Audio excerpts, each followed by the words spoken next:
Hello, বলো। কোথায়? এখন বাজারে। বলছি এই তুই কি দলে গোষ্ঠী কন্দল পাকাইনি ছাড়া কোনো ভালো কাজ জানো না নাকি? কে গোষ্ঠী জন্নল পাকালো? মিটিং করে বেড়াচ্ছ 3 দিন 4 দিনকে লোক দেখিনি প্রধান খেলার জন্য। কোথায় মিটিং করছি?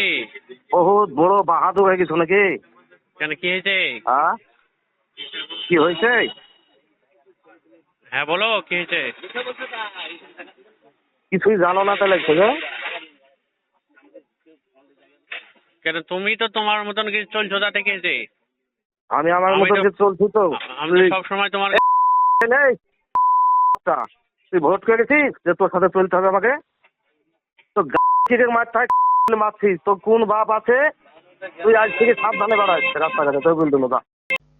এটা আমার কাছ থেকে যায় না বা যায়ও নি। আচ্ছা, এটাকে আপনি মানে এই সম্পর্কে আপনার নকল গলা করতে পারবে, তো আমার গলা না। এটা আপনার করা না। আচ্ছা, যে কথাটা বলেছে তিনি হচ্ছে রায়পুর 8 নম্বর অঞ্চলের প্রধান প্রতিনিধি, প্রধানের স্বামী রেন্টু মন্ডল। আমার সঙ্গে কথাটা হচ্ছে। কথা বলতে গেলে সংগঠনের দিক থেকে হয়তো কেমন পঞ্চায়েত চালাই জানি না।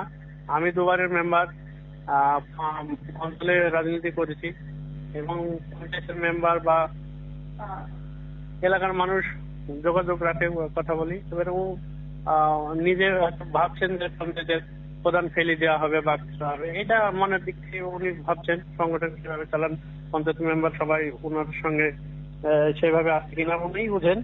তো এখন তো পঞ্চায়েতের প্রধান খেলা বা কিছু এইসব বিষয় কিছুই নেই। হঠাৎ করে ফোন করে বলছে যে মেম্বার নেই, মিটিং ফিটিং করা হচ্ছে বা কি হচ্ছে প্রধান খেলানোর জন্য, এইসব বলছে। দিয়ে তো কথাবার্তা বলেছে, আমি শুনলাম। হঠাৎ করে আমি বাজারের চায়ের দোকানে বসছিলাম, একটা ফোন করি তোরা না গোষ্ঠীদ্বন্দ্ব কিছুই নেই। গোষ্ঠীদ্বন্দ্ব তিনি সেভাবে পঞ্চায়েতে একাই সিদ্ধান্ত সব কিছু কাজকর্ম করেন, মেম্বাররা সবাই মুখ খুলেন না।